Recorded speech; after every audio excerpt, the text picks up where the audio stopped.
सुल्तानों ने भी अच्छे काम किए, जिन्होंने भी काम किए, चाहे अंग्रेजों के जमाने में लॉर्ड रिपन ने काम किया, बेंटिक ने काम किया, कहीं ना कहीं वो बुद्ध और अशोक प्रभावित रहे।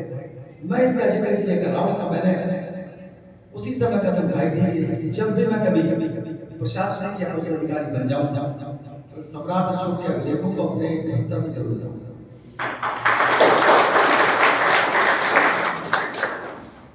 और पहले दिन से लेकर के आखिरी दिन तक वो अभिलेख मेरे दफ्तर में लगे रहे, मेरे घर पर लगे रहे। मैंने ये अभिलेख अपने पिताजी के दफ्तर में भी लगवाए थे।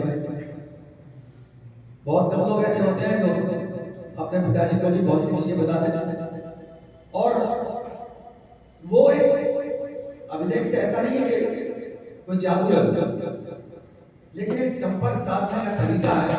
जिससे मैं पूछा था कि ये आप लगाए हुए हो, फोटो लगाए हुए बाबा साहब की, भगवान बुद्ध की, जो देखी सावित्रीबाई फुले की और बादशाह अकबर की, कई लोगों की फोटो लगा रखी है। आपकी वजह क्या है?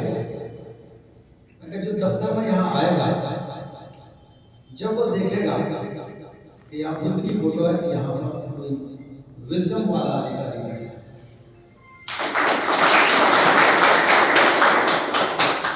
जब सम्राट अशोक के अभिलेखों को पढ़ेगा तो अपनी बात कहने की हिम्मत करेगा। उसको लगेगा जब इन्होंने लिख रखा है समस्या हल करने के लिए, तो ये मुझे दुत्कारेगा नहीं, भगाएगा नहीं, मेरा स्वागत करेगा। जब देखेगा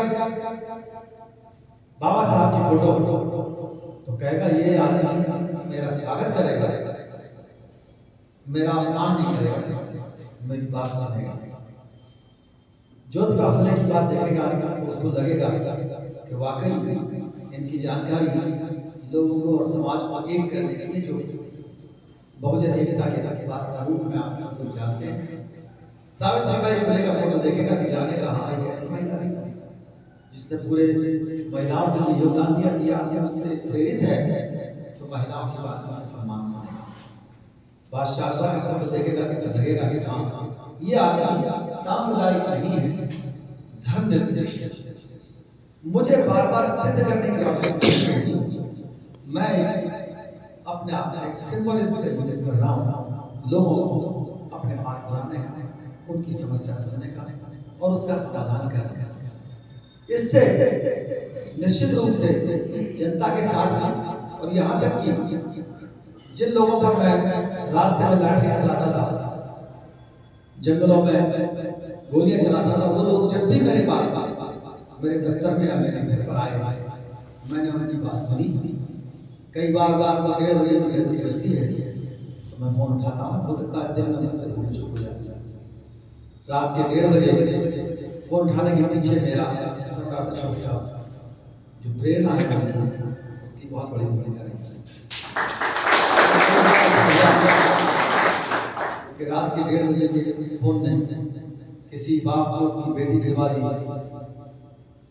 किसी को उसका बच्चा दिलवा दिया, किसी बड़ी घटना हो गई। मैंने कभी किसी को टाला नहीं। एक उदाहरण बताता हूँ, किसी का एग्जाम तो नहीं बच्चों का, फिर मैं छोटी बात करूँ, मेरा गला खराब है, छोटी बात मैं सीएसटी था रामपुर में, रात को 1 बजे करीब एक फोन बजा। पहले मोबाइल फोन रामपुर में एक आध 2 लोगों के पास थे, हमारे पास था। वो फोन घर में लगे होते थे, बहुत खतरनाक घटना होती थी, उसे उठाना ही पड़ता था। रात को उसने कहा कि ये हमारे घर के सामने डकैती हो रही है। मैं तुम कहाँ से बोल रहे हो? और मैं मिर्जापुर पोस्ट ऑफिस के सामने से और हमारे सामने एक घर में डकैती पड़ रही है, जल्दी आ जाइए। मैंने कहा ये नंबर तो रामपुर का है, वहाँ का नहीं है। फिर मेरे दिमाग में आया और तत्काल मैंने एसटी के घर का फोन लगाया। क्या एसटी थी हमारे घर में? एसटी नहीं होती या कई फोन नहीं होते थे, एक फोन होता था। और वहाँ कहा कि तुरंत एसटी मिर्जापुर यहाँ फोन करो, पोस्ट ऑफिस के सामने फोर्स भेजे। और कमाल की बात यह है कि फोन भी मिल गया और वहां डकैती मिल गए और घटना भी मिल गई। अगर मैं ये कहकर के टाल देता कि ये राजस्थान का मामला है तो किसी को उसकी बेटी वापस नहीं मिल पाती। मैं अगर किसी को ये टाल देता कि ये मिर्जापुर का मामला है तो हो सकता है वो डकैती में लोग मारे जाए।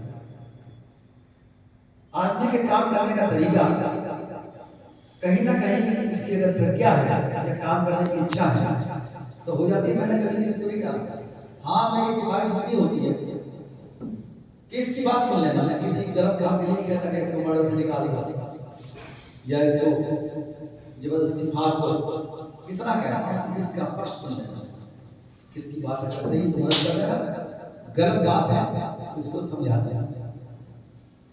इसी से 99% लोगों की बात ससम्मान सुनी जाती है और उसके बदले में जो भी कुछ है लोगों में मेरा जन विश्वास बढ़ा और मुझे भी इसकी संतुष्टि हुई कि मैं सरकारी घर पर बैठ करके मैं समाज के लिए कुछ कर सकता हूं।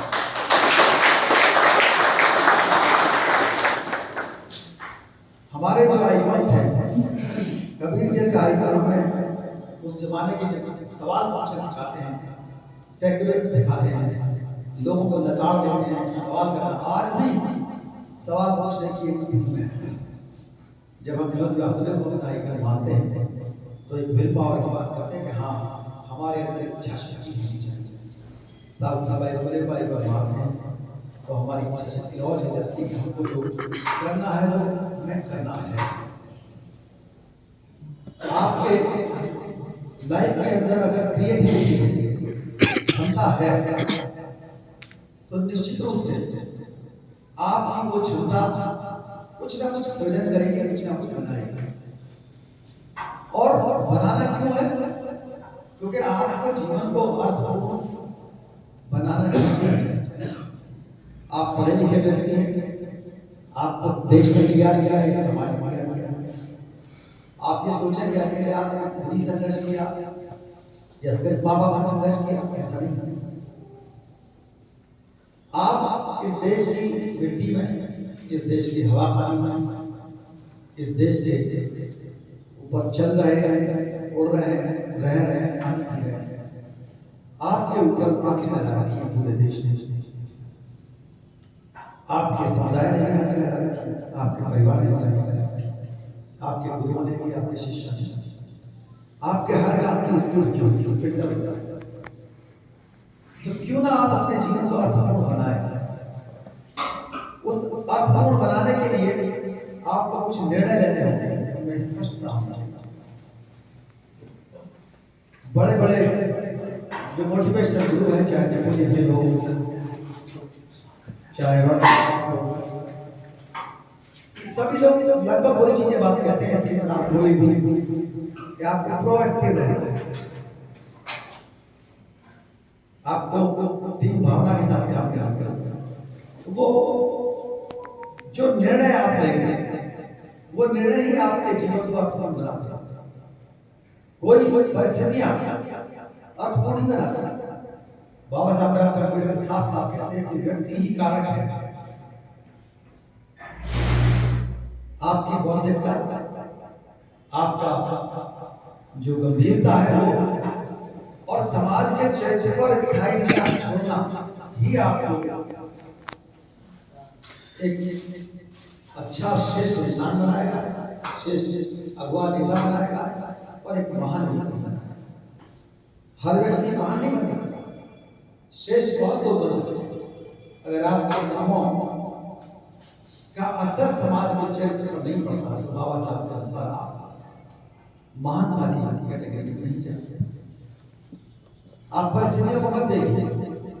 बाबा साहब ने कहा कि मैन इज द फैक्टर।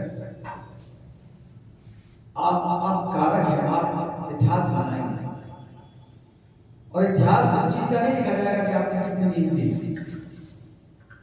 आप कितना जागे, आपने कितना दाव तक खाई, आपने कितने गिफ्ट दिए, कितने बड़े मकान बनाए, आपने संघर्ष किया, आपने प्रयास किए, आपके प्रयास महान हैं। वो निर्णयों के ऊपर होते हैं। तो परिस्थितियों पर मत जाइए, परिस्थितियां अच्छी हो सकती है, खराब भी हो सकती है। एक ही परिवार में दो भाई होते हैं, दोनों को गरीबी या अमीरी में दोनों में ही प्रेरणा लेने का अपने आप उनके पास सुलभ होता है, लेकिन परिवार का एक सदस्य उसको पॉजिटिव लेता है, एक सदस्य उसको नेगेटिव लेकर के गलत रास्ते पर चलाता है। ये आपका अपना रिसेप्शन है, रिसीव करने का तरीका है कि आप बाधाओं को आप रुकावट मानते हैं या उसे ऊंची के लिए छलांग लगाने का एक स्वच्छ समान, वो आपकी बाधा है, क्षमता बढ़ा रही है। तो अपने निर्णय लीजिए, कोई किस्मत, कोई हाथों की लकीर है, कोई माथे की लकीर है, कोई अंगूठी, कोई स्नान, कोई प्रार्थना, कोई कलावा, कोई उपवास, कुछ भी बदलने वाला है। चाहे मैं आईजी लगेगा, चाहे मैं खुद भी कप्तान रहा, चाहे मेरे बच्चे आजादी से सबके अपने निर्णय, अपने मेहनत, अपनी अच्छाई, अपना त्याग और बाबा साहब का दिया हुआ वो माहौल है संविधान के आगे पूरे देश के अंदर है। गरीबी बहुत बार आई, बहुत बार उधार लिया हुआ है हमारे फीस देने के लिए, 2000 सामाजिक हर तरह की परिस्थिति देखी, राजकुमार जैसा जीवन भी जिया और जो संघर्ष किया, मेरे ऊपर फिल्मों का बहुत असर रहता था। ये तो मालूम था क्या नमस्कार नहीं हो सकता, लेकिन सारी चीजें सीख दी। ये कसम खा लेते थे, अगर ये काम ये कर सकता है सामने वाला, मैं क्यों नहीं कर सकता? अगर दूसरे लोग तैर सकते हैं तो मैं तैर क्यों नहीं सकता? दूसरे लोग सवाल कर सकते हैं तो मैं सवाल नहीं कर सकता? दूसरे लोग अच्छा अंग्रेजी में भाषण दे सकते हैं तो मैं अंग्रेजी भाषण नहीं दे सकता? दूसरे लोग गणित में या मैथमेटिक्स में, साइंस में अच्छे नंबर ला सकते हैं तो मैं क्यों नहीं ला सकता? तो हर क्षेत्र में जब आप इसको चैलेंजेस के रूप में लेंगे, विद्यार्थियों की खास बात है, तो आपको सफलता मिलेगी निश्चित रूप से। आपके अंदर ऊर्जा है, संसाधन है, धन है, लेकिन मर्यादा के साथ उसको प्रयोग करना आपको फोकस करना पड़ेगा, अपने उद्देश्य पर अपने गोल बनाने पड़ेंगे। और गोल, ये तो बात सही है कि बिना नौकरी के भगवान बुद्ध ने कहा कि उत्पादकता होनी चाहिए, जो कमाता नहीं है वो आग का गोला खाता है। तो वो उत्पादन तो आपको करना पड़ेगा, नौकरी करनी पड़ेगी, लेकिन क्या अकेले नौकरी सब कुछ है? अगर हमने अपने जीवन में अपने समाज के लिए कुछ नहीं किया, जिन लोगों के बीच पैदा हुए जिन्होंने हमारे पर आंखें लगा रखी, तो निश्चित रूप से हमारा जीवन व्यर्थ हो जाएगा। बहुत लोग हैं जो बड़े बड़े पदों पर, बड़े बड़े कोई राष्ट्रपति, कोई प्रधानमंत्री, बहुत से लोग हुए, लेकिन क्यों बाबा साहब डॉक्टर अम्बेडकर जो अपने सबसे ज्यादा राष्ट्रपति नहीं बने, प्रधानमंत्री नहीं बने, लेकिन जैसे जैसे वक्त चला आगे जाएगा, ज्योतिबा फुले महान हो जाएंगे, बाबा साहब अम्बेडकर महान हो जाएंगे।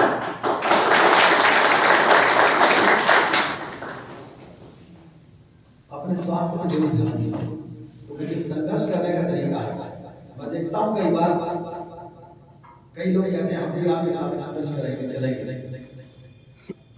बहुत कम उम्र के लोग हैं, मैं उनको कहता हूँ नहीं, रोज मेरे साथ चलना थोड़ा सा मुश्किल होगा, क्योंकि मैं एक तो पुलिस वाला हूँ और थोड़ा चीवट भी हो रहा है पुलिस की वजह से भी और खिलाड़ी की वजह से भी, मैं अपने आप छोड़ देता हूँ, नहीं रोज मेरे साथ छोड़, अपने परिवार पे भी ध्यान दो और भी ध्यान दो। मैं आपको भी कहूँगा कि अपने जीवन पर, अपनी पढ़ाई पर सबसे ज्यादा ध्यान देने की आवश्यकता है युवावस्था में। बहुत से लोग आपको बुलाएंगे धरना प्रदर्शन, जाम राजनीति में बुलाएंगे, लेकिन सबसे ज्यादा ध्यान आपको अपनी पढ़ाई पर और नौकरी पर भी बुलाना है। अपनी नौकरी में कभी कभी नहीं होगी, यहाँ अम्बेडकर वहां बनता था, मैं वर्दी और सादा कपड़े आगे रखा था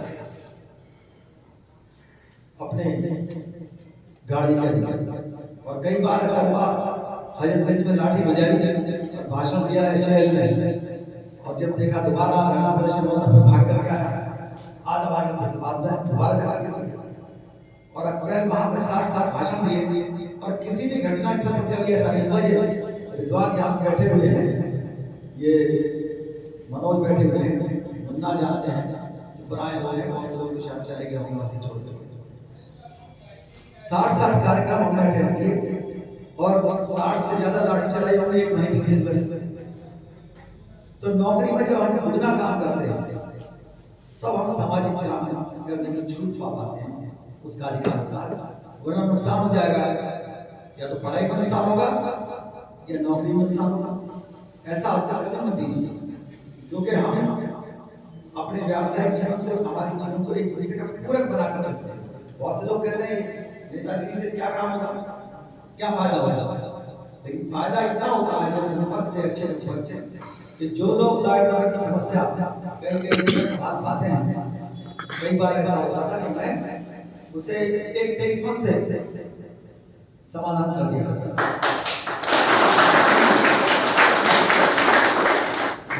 वहाँ बैठे हुए हैं, मेरे पास फोन आया डीजीपी साहब का, मैं यहीं पर ट्रेनिंग में था, विभाग मेरा अलग, सब कुछ अलग, और वरिष्ठ तो वैसे ही है, डबल एलिजिबिलिटी की शिकायत। डीजीपी साहब ने कहा कि सहारनपुर में समस्या है, आपकी मदद जरूरत है। फिर विराट जी से बात हुई, उन्होंने कहा कि अगर अशोक चला जाएगा वहाँ पर तो वो समस्या हल करा देगा। मैं यहाँ से चल दिया, सहारनपुर पहुँचा और 5 बजे से आखिरी रात के 4:30 बजे 5 बजे डीजीपी को बताया। डीजीपी ने थैंक्स बोला, वो इंतजार कर रहे थे मेरे फोन का, और वो समस्या हल हो गई। बहुत बड़ी चीज, आप जब समस्या को टालने का प्रयास करते हैं और सहयोग नहीं देना चाहते, चाहे नौकरी हो चाहे समाज में हो, तो वो आपका नुकसान होगा, व्यवसाय में भी और वैसे भी। मैं सहारनपुर में सीओसी था, एक दिन बैठा हुआ था, लंच का टाइम हो गया, मैं खड़ा हो गया था, बैठ करके घर जाने वाला था। तभी एक बुजुर्ग महिला आई और वो अंदर आकर के बोलने लगी कि सब मेरे बच्चे का इलाज कर दिया डॉक्टर साहब। बाहर देखा हुआ डॉक्टर लिखा हुआ। मैंने कहा माता जी मैं MBBS वाला डॉक्टर नहीं हूँ, मैं पढ़ाई वाला डॉक्टर किताब वाला। उन्होंने उस पर ध्यान दिया, भैया मेरे बच्चे का इलाज करो। बाहर एक आदमी कह रहा था ये बहुत अच्छे डॉक्टर का, इनके पास हर चीज का इलाज है। किसी ने मजाक में कह दिया होगा, लेकिन उस मजाक को मैंने बड़ा सीरियसली ले लिया। मैंने कहा अगर आप ये सोच के आइए मेरे पास हर चीज का इलाज है, मेरा अच्छा होगा।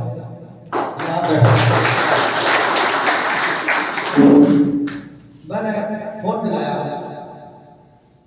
CMS को और उनको कहा मैं सर ऐसे सीरियसली बोल रहा हूँ और मेरा अनुरोध एक महिला है, इनका बच्चा बीमार है और इनका ये कहना कि अगर उसका ऑपरेशन नहीं हुआ 1 आध घंटे में तो इनका बच्चा मर जाएगा।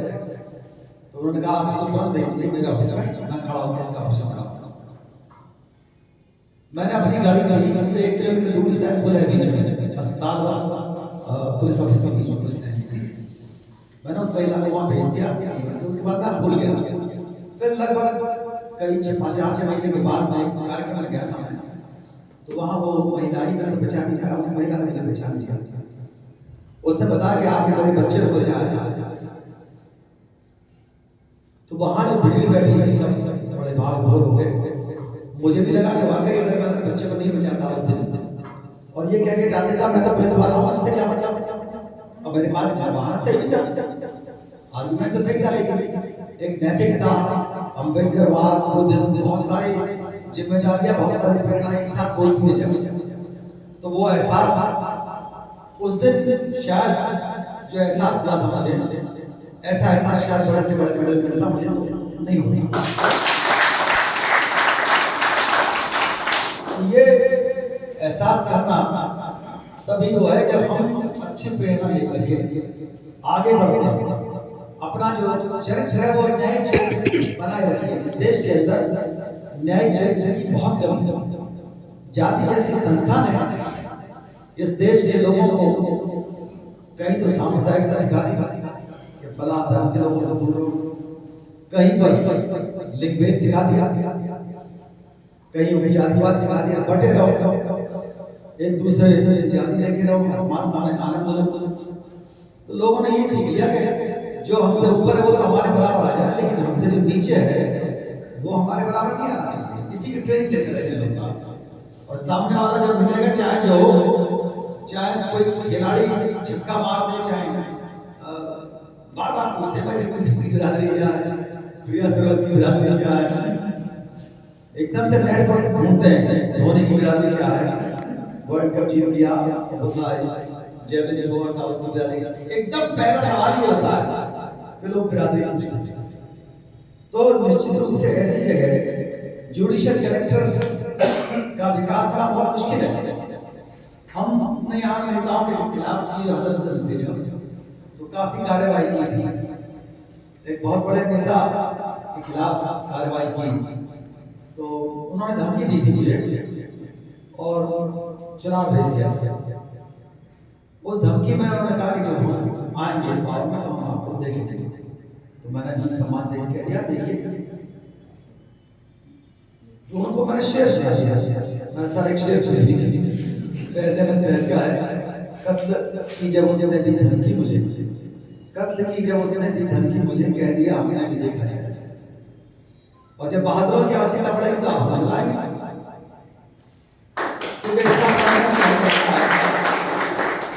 कि जो हम कर सकते वो दूसरा नहीं कर पाया। और एक दिन ऐसा हुआ कि हुसैनाबाद में और 56 जगह करीब पथराव हो रहा था, रिजवान भाई बैठे हुए हैं, तो हमारे पुराने मित्र हैं, और मुझे बुलाना पड़ा, मैं यहाँ आया। और जब हमने कमान संभाली तो वाकई वो टीवी पे चलता रहा कि डॉक्टर पी अशोक ने कमान संभाली, अन्य अधिकारी फेल हो गए। तो बाबा साहब ने भविष्यवाणी की बात कि जब आप संघर्ष करेंगे, even your opponents will support you, आपके जो विरोधी है वो भी आपको सपोर्ट करेंगे। और हम जो अपॉर्चुनिटी मिली, जो एडवर्सिटी मिली, उसको भी हमने अपॉर्चुनिटी मान करके लिया।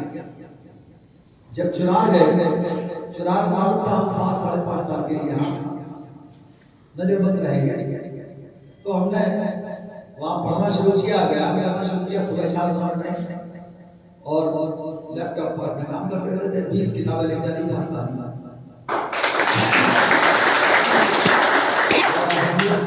कई बार कहते सबसे अच्छा मुझे, वैसे तो कहना चाहिए आप सीओ जल्दी भी रहे हैं, एसपीसीटी लखनऊ भी रहे हैं, उस समय जब लखनऊ का एसपीसीटी 2 ही थे, आज तो बहुत सारे हो गए।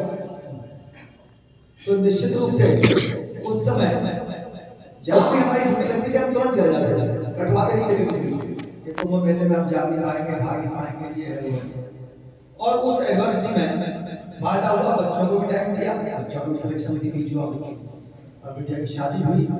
जो भी एडवर्सिटीज है उनमें आप अपॉर्चुनिटी जुटी, और अपॉर्चुनिटी जुटी है, और अगर आप पॉजिटिव हैं तो पॉजिटिव अपॉर्चुनिटी का यूज करके आप अपनी एनर्जी को, अपने संसाधन को, अपने समय को अच्छी तरह से आप व्यवस्थित कर सकते हैं। टाइम की हाँ ये है कि युवावस्था में, और आप जब नौकरी में रहेंगे तो उसका आपको ध्यान रखना पड़ेगा। पंक्चुअलिटी अपने आप में अधिकतर, तो मैं जब यहाँ कार्यक्रम होता तो शायद आप लोगों ने बैठने से पहले आया था, देखा होगा आपने, अधिकतर कार्यक्रम बहुत बार लेट के जाते हैं, लेकिन उसके पीछे एक कारण होता है। तो जीवन में आपके बहुत काम आएगा, पढ़ाई लिखाई में अनुशासन का काम आएगा, आपकी सेहत को ठीक करने में काम आएगा, आपको अपना जीवन बैलेंस बना कर चलना है। कई बार ऐसा होता था, यहाँ जब लाठी चला रहे होते थे मंदिर में, उसी समय एक फोन पर फोन आता था पिताजी का, दवाई खत्म हो गई है, मिसेज का फोन आता था, सामान खत्म हो गया, डीआईजी साहब का फोन आता था, फोन क्यों नहीं अटेंड कर रहे, क्या स्थिति है। और हमारे हाथ में डंडा होता था या राइफल या पिस्तौल होती थी, रिवॉल्वर होती थी, और सबको एडजस्ट करना पड़ता था बिना चिड़े हुए। सबको आपको मैनेजमेंट करना सीखना पड़ेगा। आप चिड़िया बात, क्रोधित मत होइए, तो उससे सॉल्यूशन नहीं निकलेगा, आपकी एनर्जी वेस्ट होगी। लेकिन अगर आपने ये तय कर लिया है मुझे समाधान निकालना है, बता दिया पिताजी का फोन आया है, ड्राइवर ने सुन लिया, गरल को दे दिया, फला का सब फोन सुन लो, डीआई साहब का फोन खुद सुन लिया, बता दिया। जो डांट रहा बड़ा अधिकारी डांटेगा तो ही है, तो उसकी डांट खा ली, लेकिन जो अपना काम है उसको काम को भी कर देगा। तो तन्मयता से नौकरी भी कीजिए, व्यवस्था में आप पढ़ाई भी कीजिए, समाज को छोड़िए, पेबैक टू सोसाइटी कीजिए। और हम तो पेबैक टू सोसाइटी में कई इसमें बांट देते हैं, पेबैक टू फैमिली भी कीजिए, अपने बुजुर्गों का भी ध्यान रखिए, अपने बच्चों का भी ध्यान रखिए, अपने स्पाउस को भी ध्यान दीजिए। और जो अत्याचार करते हैं, हम लोग तो रोज अखबार में सुबह खबर पढ़ते हैं किस क्षेत्र में किस जगह घटना हुई, वहाँ उस घटना के संबंध में लोगों को भेजते हैं और रोज कोई ना कोई आर्टिकल लिखते हैं कि हर दिन हमारा डू समथिंग एवरी डे, कुछ ना कुछ करो अपने लिए, ये अपना रूटीन बना लिया, कुछ ना कुछ रोज करिए अपने लिए, कुछ ना कुछ रोज करिए परिवार के लिए, कुछ ना कुछ रोज करिए अपने फाइनेंस के लिए, कुछ ना कुछ पढ़िए रोज, चाहे तो किताब है, कविता है, कुछ रचिए, कोई शेर लिख दिया, कोई शेर पढ़ लिया, कोई लेख लिख दिया, कोई कहानी पढ़ दी, कोई मैगजीन पढ़ ली, समाचार रोज पढ़िए। हिंदू जैसा अखबार जो है इंग्लिश का, और अंग्रेजी जरूर सीखिएगा, बिना अंग्रेजी सीखे मुझे बहुत दिक्कत होती है। आप लोग हिंदी में बात करते हैं, बहुत सारी चीजें जो अंग्रेजी में आपको अच्छी तरह बता सकता हूँ, और मैं चाहूंगा कि आप लोग एक दिन मुझसे कहेंगे नहीं आज आप अंग्रेजी नहीं बोलेंगे, जल्दी से जल्दी आएगा। मैं चाहता हूँ कि आप लोग गवर्नमेंट स्कूल में भी जाते हैं और यूनिवर्सिटी के अंदर जाते हैं, तो वहाँ नेशनल लेवल के ट्रेनिंग सेंटर से वहाँ जाएंगे, तो सब लोग अपने आप नहीं समझते कोई रीजन लेवल क्या है। तो मैं यही चाहता हूँ कि आप अपने व्यक्तित्व के विकास में ड्राइविंग भी सीखिए, अंग्रेजी भी सीखिए, और हमेशा नेट पर रहिए, अवेलेबल रहिए, क्योंकि जो तीनों चीजों पे कमांड नहीं कर पाता 99% लगभग यूजलेस है। जो नेट पर नहीं है, इंटरनेट पर नहीं है, जो ड्राइविंग नहीं जानता, फिर रात के 12:30 बजे 1 बजे किस ड्राइवर को बुलाओगे? घर में किसी को हार्ट अटैक हो जाए किसको बुलाओगे? तो आपके व्यक्तित्व के विकास में ये सब चीजें बहुत महत्व रखती हैं। ये नहीं कि आपके पास कितना पैसा है भाई, रात के 2:30 बजे काम नहीं आएगा, उस समय आपको ड्राइवर जरूरत पड़ेगी। घर के अंदर सब ड्राइविंग जानते हैं तो बहुत बड़ा असर पड़ेगा, जल्दी पहुंच जाओगे सब और उसका लाभ मिलेगा। तो ये चीजें इस तरह की है, आपके व्यक्तित्व का विकास की कोई परिभाषा नहीं है, आप जल्दी से जल्दी कदम करेंगे। सर एकदम सुन रहे सर, मंदिर की 2 मिनट के लिए जाना चाहें तो लोग अच्छा ठीक बात अच्छा नहीं कोई बात नहीं, आप कंटिन्यू। तो अपनी जो आपकी क्षमता है उनको लगातार बढ़ाते रहिए। डॉक्टर लॉरा जॉन एक साइंटिस्ट हुई है, आपको बैठिए, उनका कहना है कि नई एजुकेशन सिस्टम है उसमें की स्किल्स बनाई है, कुछ तो की स्किल्स है, अपने आप को ऑर्गेनाइज करिए, अपने टाइम को ऑर्गेनाइज करिए, कुछ भी स्किल्स है, टीम के साथ कैसे काम करना है, स्टूडेंट्स के साथ कैसे करना है, कंबाइंड स्टडी कैसे करनी है, वाइज स्किल्स बढ़ाइए।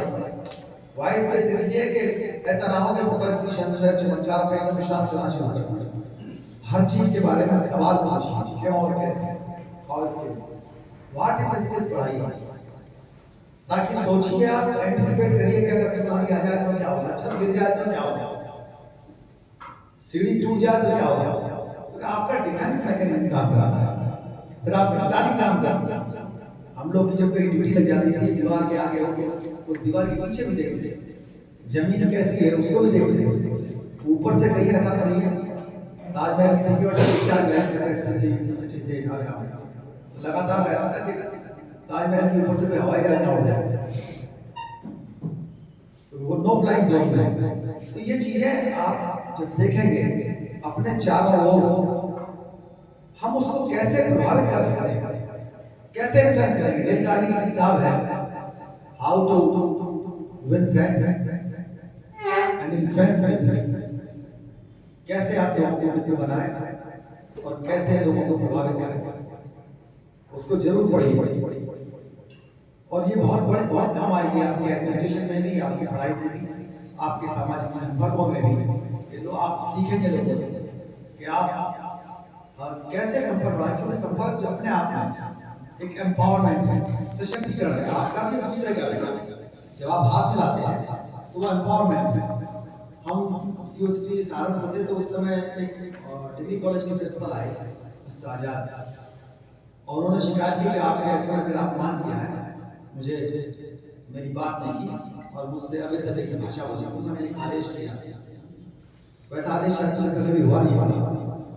मैंने आदेश किया कि थाने के अंदर जो भी आदमी आएगा उसको कुर्सी दी जाए, कुर्सी पे बैठकर वो कहेगा सर जी ऐसे ऐसे जो भी। फिर उसके पास ली जाएगी, उसको पानी ऑफर किया जाएगा, अगर बीमार है बेहोश है उसको दवाई दी जाएगी। जो जिम्मेदारी है लीगल इलीगल वो हम उसका जवाब दे देंगे, लेकिन आदमी मरना नहीं चाहिए। उसको कागज फेंक दीजिए, उससे अच्छी भाषा शैली में बात करिए। तू जैसे शब्द का, तुम जैसे शब्द का अवैध तरीके की भाषा का प्रयोग नहीं होगा। आइए जाइए, तो पश्चिम में जो भाषा है वो अवैध वाली भाषा है, दूतराग से बोलते हैं अपने परिवार जरूर। उस भाषा को मैंने बैन कर दिया था, लिखित आदेश दिया, कई लोग फंसे, लेकिन बाद में उन्होंने ही नकल करके अपने दफ्तरों में हमारी नकल करके फिर टॉफी रखना चाहिए, लोगों को कुर्सी पे बिठाना शुरू किया। कम्युनिटी पुलिसिंग बहुत पुरानी है, एसपीएस बनाए जाते थे, उसको हमने बनाया बहुत सारा, लेकिन बाद में लोगों ने हाथ मिलाना शुरू किया। और यहाँ तक कि रामपुर में जब महावीर स्वामी का वो आया था 2500 जयंती थी, तो उसमें हमें जिम्मेदारी दी गई कि आप यहाँ पब्लिक रिलेशंस बनाने के लिए जगह जगह लोगों में संपर्क करेंगे। पोलियो अभियान एक बार फेल हो गया था, तो मुझे बताया वहाँ डिस्ट्रिक्ट मजिस्ट्रेट से कि आप डिस्ट्रिक्ट मजिस्ट्रेट जाया करके लोगों को समझाएंगे, अपने जनसंपर्क को यूज करिए। तो ये सब चीजें ऐसी हैं कि आप जब मैनेजमेंट करना चाहते हैं तो सारी चीजें अच्छी तरह से ऑर्गेनाइज रहेंगे। आप जिस संस्कृति में बड़े चले हैं वो डिवाइड नहीं, संस्कृति यही भारतीय संस्कृति बहुत हद तक हम चाहते हैं कि उस संस्कृति के वो लोग जो ऑर्गेनाइजिंग के साथ पर है, शिक्षित बनो, संघर्ष करो, संगठित करो, उस पर आधारशिला, उस आधारशिला पर आगे चले आए, सब लोगों की अच्छी नौकरी लगे, एक समझ वाला अधिकारी, कर्मचारी, नेता, सोशल वर्कर जो भी आप बनना चाहते हैं बने, पर कभी भी उन चीजों को ना भूलें जहाँ आप पैदा हुए थे, जिस गांव में पैदा हुए, उनको लगना चाहिए कि आप उनके नायक हैं। आप जहाँ खड़े हों लोग आपको सुने, आपको देखें, इसलिए कोई नहीं देखता है किसी को कौन कितना किस रंग का है, वो तब देखता है कि उसका प्रभाव क्या है। और प्रभाव एक नायक की तरह होना चाहिए, अकेले नायक फिल्म में नहीं होती। आप और हम सब नायक हैं, जो हमारे परिवारी जन हैं, जो रिश्तेदार हैं, जो मित्र हैं, वो हमारी तरफ देखते हैं, हमें वो सीखते हैं कि हम कैसे चलते हैं, कैसे बोलते हैं, क्या पढ़ते हैं। एक आईएएस अधिकारी थे, भूतों की कहानी सुना रहे थे रिश्तेदारों में बच्चों। मैंने कहा सर हमको आईएएस बनने के तरीके सिखाइए, भूतों की कहानी से तो क्या मिलेगा।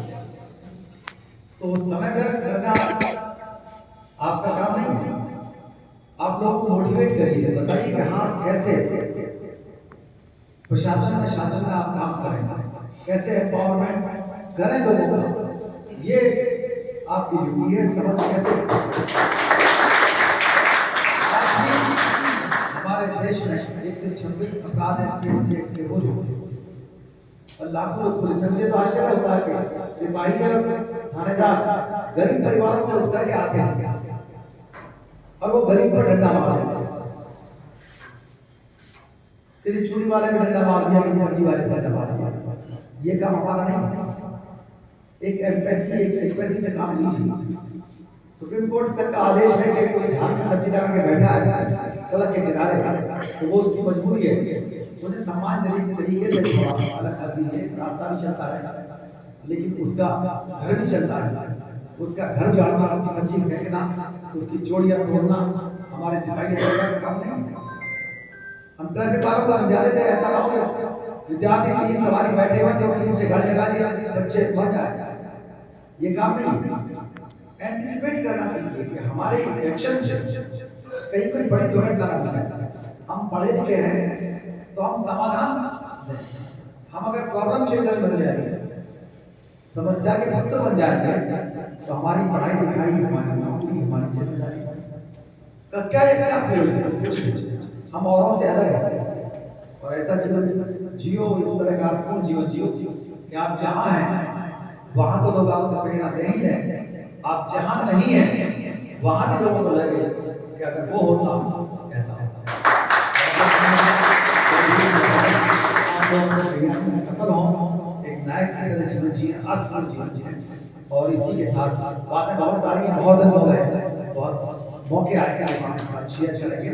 अभी मैं चाहूंगा कि आप पढ़ लिख करके अच्छी नौकरियों में जाएं, समाज को ना भूलें। बहुत बहुत धन्यवाद।